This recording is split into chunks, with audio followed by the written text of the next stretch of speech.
Ancient శాస్త్రాస్‌లో mention చేసిన సిద్ధిస్ గురించి కానివ్వండి, కుండలిని గురించి కానివ్వండి, ఇవన్నీ ఒక మ్యాజిక్ కాదండి. ఇవి బ్రెయిన్‌ని ట్రైన్ చేసే ఒక ప్రోటోకాల్ అనే ప్రాస్పెక్ట్‌లో తీసుకుంటే ఇవి మ్యాజికల్ ట్రేట్స్ కాదు, ఇవి కొన్ని extra ordinary abilities of the brain అని మనం చెప్పుకోవచ్చండి. గ్రంథాలను గనుక చూసుకుంటే, శాస్త్రాలను గనుక చూసుకుంటే హైటెండ్ పర్సెప్షన్ అని అంటాం. ఓకే.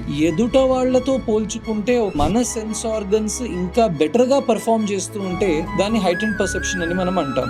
మహాభారతం గనుక చూసుకుంటే ద్రోణాచార్యుల వారు విద్యను నేర్పిస్తూ ఉన్నప్పుడు వారు అడుగుతారు అందరినీ, గురి పెట్టిన తర్వాత ఏం కనిపిస్తుంది అని అన్నప్పుడు కొందరు చెట్టు కనిపిస్తుంది అని అన్నారు, బర్డ్ కనిపిస్తుంది అని అన్నారు. కానీ అర్జునుడికి ఆ బర్డ్ యొక్క కనుబొమ్మ కనిపించింది అని వారు చెప్పారు. వేరే వాళ్ళు చూడలేనిది ఏదైతే అర్జునుడు చూడగలిగాడో అక్కడ that is Siddhi. It is not just genetics, మానసిక పాండిత్యం కానివ్వండి, జ్ఞానము ద్వారా కానివ్వండి, వీటిని మనం పొందగలము అని మనకు ఈ ఏన్షియంట్ స్క్రిప్చర్స్ అనేవి చెప్తాయి.